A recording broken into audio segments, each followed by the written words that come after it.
예, 성도 여러분, 밤새 안녕히 주무셨습니까? 하나님의 역설의 진리로 하루하루 살아가는 우리 모두가 되기를 바랍니다. 함께 찬양 드리며 예배드려 나가겠습니다. 29장 예전 찬송도 29장입니다. 성도에 다 함께 하나님 찬송을 한 찬양입니다. 29장 찬양 드립니다.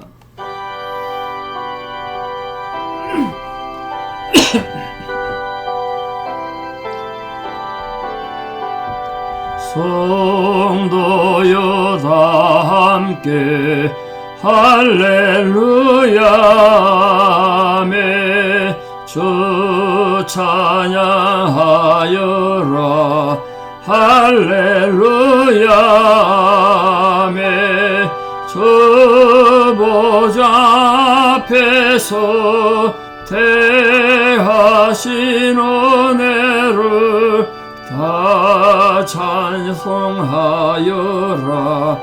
할렐루야 아멘 만문을 열어라 할렐루야 아멘 온 하늘 울려라 할렐루야 아멘 인도자 되시며 친구가 되신 주 그 사랑 끝없다 할렐루야 아멘 주 찬양하여라 할렐루야 아멘 찬양은 끝없다 할렐루야 아멘 거룩한 집에서 전청 기리며 늘 찬송 부르자 할렐루야 아멘. 함께 신앙 고백 드리겠습니다. 나는 전능하신 아버지 하나님 천지의 창조주를 믿습니다.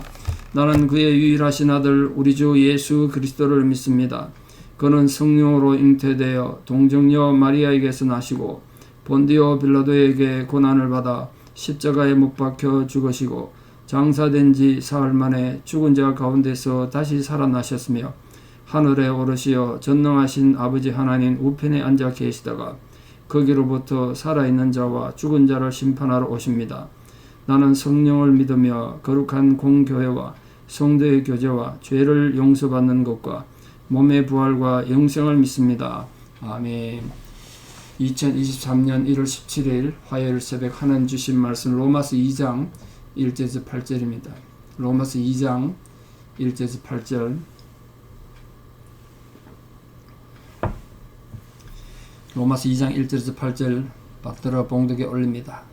그러므로 남을 판단하는 사람아 누구를 막론하고 네가 핑계하지 못할 것은 남을 판단하는 것으로 네가 너를 정죄함이니 판단하는 네가 같은 일을 행함이니라. 이런 일을 행하는 자에게 하나님의 심판이 진리대로 되는 줄 우리가 아노라. 이런 일을 행하는 자를 판단하고도 같은 일을 행하는 사람아 네가 하나님의 심판을 피할 줄로 생각하느냐. 혹 네가 하나님의 인자하심이 너를 인도하여 회개하게 하심을 알지 못하여 그의 인자하심과 용납하심과 길이 참으심이 풍성함을 면치 못하느냐. 멸시하느냐. 다만 네 고집과 회개하지 아니한 마음을 따라 진노의 날 곧 하나님의 의로우신 심판이 나타나는 그날에 임할 진노를 네게 쌓는도다. 하나님께서 각 사람에게 그 행한 대로 보응하시되 참고 선을 행하여 영광과 존귀와 썩지 아니함을 구하는 자에게는 영생으로 하시고 오직 당을 지어 진리를 따르지 아니하고 불의를 따르는 자에게는 진노와 분노로 하시리라. 아멘. 요즘 미국에서 시끄러운 뉴스가 하나 있죠. 뉴스 보시면 아시겠습니다. 전직 대통령이 자기 집에 국가에 보니까 1급 비밀들을 중요한 서류들 쑥 쌓아놨다가 발각이 돼가지고 특별검사가 제정돼서 지금 수사도 하고 있고 그렇습니다. 그리고 현직 대통령이 신랄하게 비판했는데 이번엔 또 자기 집에서 현직 대통령이 자기 집에서 똑같은 국가 비밀 서류가 뭐 양은 많지 않다고 때다 어쨌든 발각돼가지고 아주 난처한 입장에 처했습니다. 그러니까 상대편 당에서 옛날에 이 현직 대통령이 전직 대통령이 그렇게 신랄하게 비판했는데 똑같은 잣대로 해야 되는 거 아니냐 이렇게 하니까 할 말이 없게 된 거죠. 오늘 본문에 그런 걸 다루겠지 않습니까? 오늘 본문에서 특히 이제 이 로마서 2장에서는 선민 이스라엘 백성들이 이방인들에 대해서 그렇게 교만하고 함부로 이방인을 심판하고 이런 자리에 선 것에 대해서 지금 바울이 비판하는 겁니다. 잘못됐다는 거예요, 지금. 특히 지금 여기서 등장하는 남을 판단하는 사람아, 이 말은 로마 교회 안에 있는 교인일 수도 있습니다만 뒷부분을 읽어보면 특히 이 유대인들인데요. 유대주의자들, 율법주의자들 그런 사람을 말합니다. 그 유대인들은 자기들은 율법도 소유하고 있고 할례도 받았기 때문에 만사가 형통할 뿐 아니라 하나님 앞에 구원받는 아무 문제 없다고 생각했어요. 그러나 바울은 행함이 있는 삶이 뒤따르지 않으면 율법과 할례가 아무 소용없다. 그 너희들이 함부로 다른 사람 비판하고 하면 안 된다. 그렇게 말하고 있습니다.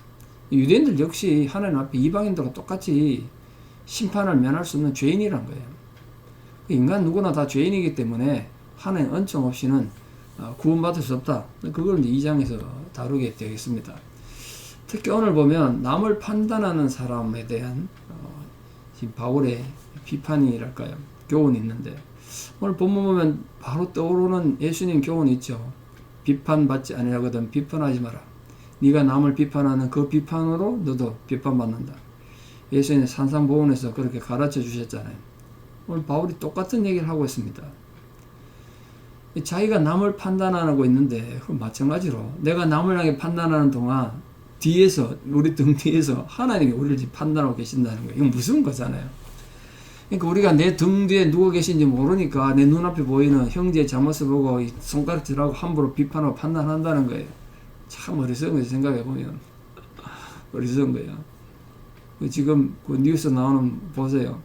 현직 대통령이 좀 점잖게 전직 대통령이 문제가 있더라도 그참 안타깝다 그런 일 없었으면 좋았을 텐데 이러고 넘어갔으면 자기도 이번에 똑같은 실수가 발각됐을 때 좀 사람들에게 덜 욕을 먹을 텐데 자기가 워낙 떠벌려 놓으니까 할 말이 없게 됐습니다. 지금 상대방 당한테는 좋은 먹잇감을 준 거죠. 그래서 바울은 고린도후서 5장 10절에서 이렇게 교훈하고 있습니다. 우리가 다 반드시 그리스도의 심판대 앞에 드러나 각각 선악간에 그 몸으로 행한 것을 따라 심판받는다. 그렇게 말했습니다. 그러니까 일반적으로 유대인들은 우리 흔히 알다시피 자기들은 선민이라는 특권의식에 사로잡혀서 참 영적으로 교만하고 죄를 많이 지었거든요. 지금도 짓고 있습니다만 같은 동족인데도 기독교인들 테러하고 죽이고 그런 것들 많이 보셨잖아요.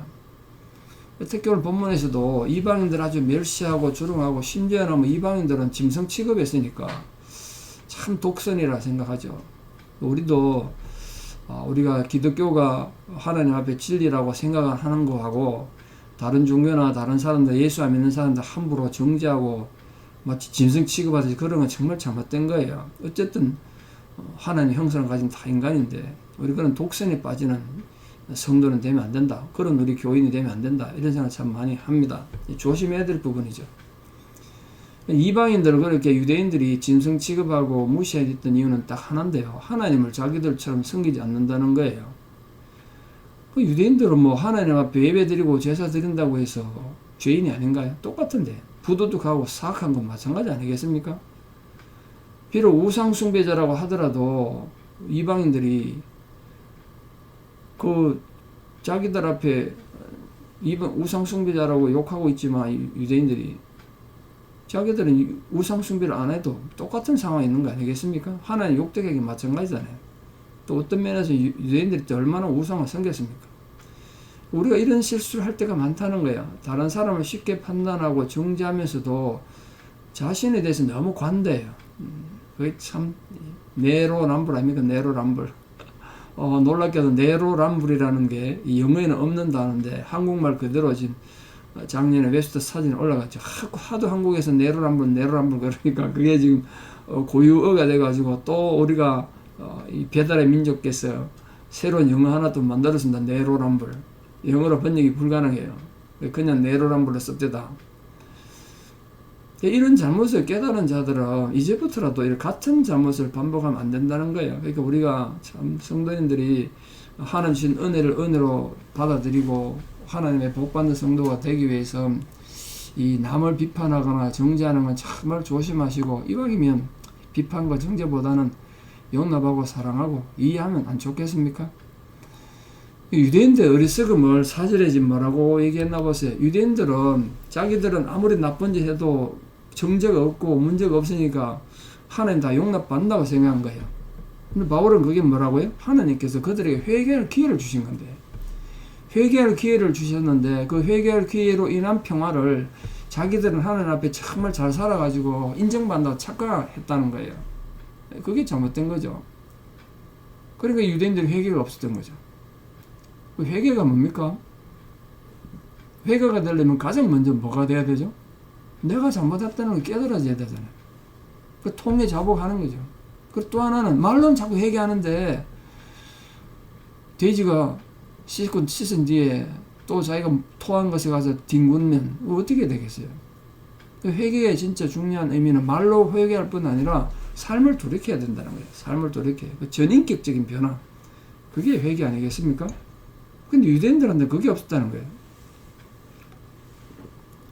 하나님으로부터 자기들은 선민이라는 특권을 받았기 때문에 유대인들은 이방인들처럼 회개할 필요가 없다, 이런 착각을 했습니다. 정말 잘못된 거죠. 제사를 왜 드리는데 우리가 예배를 왜 드립니까?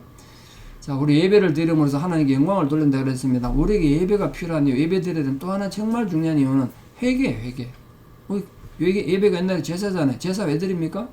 내가 죄인이라는 전제로 제사 드리는 거 아닙니까? 내가 죄인이니까 하나님 예배를 또 드리는 거예요. 그걸 절대 잊으시면 안 돼요. 예배 드려준다고 그러면 안 된다고요. 예배 드려준다고 막 생색내고 그러시면 안 돼요. 내가 예배 드려줬잖아, 주일날 교회 가줬잖아, 그게 아니에요. 내가 죄인이기 때문에 또 예배를 드려서 하나님으로부터 용서받고 위로받는 시간이 필요하단 말이에요. 나를 위한 시간이 결국은. 하나님께 영광을 돌리지만 유대인들은 그게 없었어요. 내가 제사 드려줬다 하나님 앞에. 나는 회개할 필요가 없다는 거예요. 유대인들은 하나님의 그 인자하심, 참아주시는 인자하심과 그들을 또 용납하는 그 하나님의 무고한 사랑을 멸시했다는 거예요. 그러니까 가소평가하고 우습게 여겼다는 거예요. 쉽게 말하면 무시했다는 거 아니겠습니까? 유대인들은 자신들이 은혜를 입고 있는 이 하나님의 인자하심을 제멋대로 평가해가지고 하나님과 바른 관계를 맺는 데 실패했다. 지금 그걸 바울이 지적하면서 유대인들의 불신앙을 우리들에게 교훈하면서 우리는 이렇게 살면 안 된다, 그런 신앙이 되면 안 된다, 그걸 강조하는 거 아니겠습니까? 그러니까 우리는 여기서 유대인들을 회개시키려고 애쓰시는 하나님과는 달리 회개하기를 거부하고 자기를 스스로 어렵게 여겼던 유대인들에게 오만한 모습이 오늘 나에게는 없는가, 이런 걸 좀 성경을 보면서 점검하고 반성하고 되돌아봐야 되지 않겠습니까? 우리도 앉아서 유대인들 비판하고 욕한다고 그냥 우리 의무를 다하는 게 아니지 않습니까? 그래서 5절에 보시면 두 번째로 하나님께서 유대인들에게 진노한 이유, 그 유대인들이 하나님부터 진노받은 이유가 뭐냐면 이유는 하나예요. 죄는 짓고 문제가 있는데 완악해가지고 마음이 지금 보면 고집과 이 고집 때문에 고집. 자기는 잘못한 거 없다. 내가 뭐 잘못했는데, 내가 뭐 잘못했는데. 아, 정말 답답하죠. 죄인들이 가장 잘하는 말이야. 내가 뭐 잘못했는데. 감옥 가면 죄인이 하나도 없다잖아요. 다 억울해서 왔지. 그러니까 삶이 변화가 없는 거죠. 이들이 그랬다는 게 고집과 회개하지 아니한 마음으로 살았다는 거예요. 근데 죄를 범하는 건 마음속에 죄에 대한 욕구가 있기 때문에 죄 짓는 거 아니겠습니까?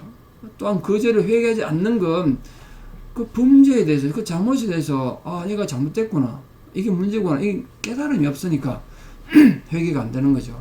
그게 유대인들의 문제였고 자칫하면 우리들의 문제가 될 수 있다는 거예요. 그러니까 죄악의 길로 치달으면서도 회개하지 않는 자는 결국은 하나님의 진노만 자꾸 쌓는 거죠. 징계만 더 쌓는 거예요. 채찍을 더 많이 맞는다는 거예요. 마찬가지로 유대인들하고 해서 하나님께서 공의로운 하나님이신데 그 공의로운 하나님의 진노로 면제될 수 없죠. 유대인들하고 일방적으로 되냐 말이에요. 유대인이든 이방인이든 할 것 없이 범죄했다는 건, 죄를 짓다는 것은 결국 하나님 진노의 대상이 됐다는 거예요. 왜냐하면 하나님은 악을 참아 두고 보지 못하시는 선하시고 공의로운 분이시기 때문에. 그래서 우리도, 우리 성도님들도 할 수 있거든. 죄 안 짓는 게 제일 복입니다. 제가 살아보니까 애초에 죄 안 짓는 것이 최고의 복이더라고요. 우리 인간이 그래서 살 수가 없어서 참 안타까움이 있습니다. 가능하면 죄 짓지 말고, 설령 또 죄를 짓더라도 기회를 놓치지 말고, 회개의 기회를 놓치지 마십시오. 회개의 기회를. 안 그러면 우리도 하나님 진노를 피할 수 없게 되죠. 오늘 마지막 결론으로 6절에서 8절에 하나님께서 이 유대인들에 대하여 또 죄인들에 대하여, 회개하지 않는 죄인들에 대한 심판의 원리를 말하고 있는데, 어떻게 심판하신다고 그랬습니까? 인간이 행한 대로 보응하신대. 행한 대로 그들을 갚아주신대요. 그래서 무슨 말이죠? 다시 말해서 인간의 행위는 하나님 심판의 기준이 된다는 거예요. 근데 하나님이 인간들이 그 행위한 대로 심판을 받는다면, 우리 앞에서 보셨습니다만 아무도 행위로 하나님 앞에 어렵다함을 받을 육체가 없다고 그랬는데, 그건 모순 아니냐? 아무도 행위로 어렵다함을 받을 자가 없다는데 행위로 심판하면 그 심판에서 자유로운 사람 어디 있느냐? 이런 모순에 도달하죠. 그럼에도 불구하고 모든 사람이 각각 그 행한 대로 판단받는다는 것은 신구약 성경 전체에 있는 하나님의 교훈이고 경고예요. 그러나 율법시대 행위와 우리 지금 예수님으로 인한 신약시대 행위는 많은 차이가 있습니다. 율법시대 행위라는 건 자기들이 구원받는 조건이었어요. 자기가 행동으로 구원받겠다는 거예요. 그게 유대인들의 착각이었잖아요. 율법이 그 행위로 인해 가지고 어떻게 구원받겠습니까? 그 율법시대에도 구원의 원인은 하나님의 은혜였죠. 근데 반면에 복음시대 행위는 구원받기 위한 조건이 아니라 구원받은 결과예요, 결과. 본질적으로 다르죠. 그 차이가 있다는 걸 좀 이해하시면 좋겠습니다. 지금 사도 바울이 언급하고 있는 행위는 하나님 은혜로 구원을 받았단 우리가. 그래서 외적인 증거로 나타나는 그 행위를 말하는 거예요. 우리 하나님 은혜 받고 구원 받았는데도 다 남한테 비판하고 판단하고 그러면 하나님께 그걸 그대로 돌려주겠다는 거예요. 그 참 이상하잖아요. 구원 받은 사람인데. 그래서 또 예수님의 중요한 교훈이 떠오릅니다. 같은 밭에, 그게 이제 교회를 상징하고 하나님 구원받은 백성을 상징하는데, 그게 알곡만 있는 게 아니더란 거예요. 알곡만 있으면 얼마나 좋겠어요. 이 가라지가 함께 있다는, 가라지가. 여러분, 내가 알곡이 되는 게 제일 중요하고요. 두 번째는 혹시 가라지가 눈에 띄더라도 그 함부로 베려고 하지 말고요. 가라지 뽑다가 알곡 다치니까 가만두라 그랬잖아요. 구원 얻는 우리들은 참고 오늘 선을 행해서 영광과 존귀와 썩지 아니함을 구해야 된다. 구원 얻는 자들의 행위는 다른 거죠. 이게 알곡이지. 알곡은 참는 거예요. 인내하고 선을 행하려고 하고 하나님께 영광을 돌리려고 하고, 우리가 지금 역설의 진리를 믿으면서 사는 거죠. 근데 그렇지 않는 자들, 가라지들은 오늘 보니까 당을 지어 진리를 따르지 않는, 하나님께 불순종하는 자들이다. 그래서 우리가 보다 풍성한 영적 열매를 맺기 위해서는 무엇보다 지난주 설교 드린 것처럼 예수 그리스도 안에 거해야 돼요. 우리가 예수님 안에. 그리고 하나님 말씀에 순종할 뿐만 아니라, 순종이 정말 중요하고, 근데 하나님 말씀대로 사는 게 쉽습니까? 힘들고 어렵잖아요. 그래서 필연적으로 하나님 말씀대로 살리는 자는 인내하셔야 돼요. 인내. 참아야 돼요. 그리고 노력하고 예수는 삶을 살아가심으로써 하나님 앞에 참 위대한 민족, 신앙적 영웅이 될 뿐 아니라 하나님의 기쁨이 되는 그런 성도로 오늘 하루도 살고 남은 생일을 살아가는 귀한 성도들 되기를 진심으로 축복합니다. 기도드리겠습니다. 아버지 하나님, 오늘도 우리를 불러 하나님의 귀한 자녀로 불러주신 이 놀라운 은혜와 사랑을 인하여 감사를 드립니다. 우리가 오늘 본문 말씀에서 본 것처럼 우리가 하나님 앞에 오직 은혜로 구원받고 하나님 자녀와 백성이 되었음에도 우리가 자칫하면 남을 비판하고 남을 험담하기 참 쉽습니다. 근데 오늘 하나님께서 그게 아니라고, 그렇게 살면 안 된다고 교훈해 주셨습니다. 남을 비판하면 그 방식으로, 그 비판하는 그 행위대로 우리에게 심판하시겠다고 하셨습니다. 주여, 저희로 하여금 정말로 비판받지 않으려거든 비판하지 말라고 가르쳐 주셨던 주님의 교훈을 따르는 자들 되게 도와주시고, 우리들이 힘들고 어려운 고난의 삶에서도 알곡의 신앙인이 되어서 주님 앞에 의를 행하고 인내하는 성도 되게 도와주시옵소서. 좀 가라지가 되어서 분쟁하고 고집 부리고 남을 비판하는 악을 행하는 자들이 되지 않도록 하나님 은혜로 구원받은 그 구원의 감격으로 우리가 행동하며 살아가는 거룩한 백성들 다 될 수 있도록 은혜의 은혜를 더하여 주시옵소서. 이제는 우리 주 예수 그리스도의 은혜와 하나님 아버지의 만극하신 사랑과 성령님의 위로 교통 역사하심이 참으로 하나님 주신 은혜에 감격하여 행함으로 주의 기쁨이 되고 아름다운 예배를 드리기를 결단하는 사랑 성도님들의 위대한 신앙의 고백 위에 또 사랑으로 우리 모든 자녀들 삶 위에 이제부터 영원토록 함께 하시옵기를 간절히 축원합니다. 아멘. 예, 오늘도 믿음으로 승리하시고 모두 건강하십시오. 내일 또 뵙겠습니다. 감사합니다.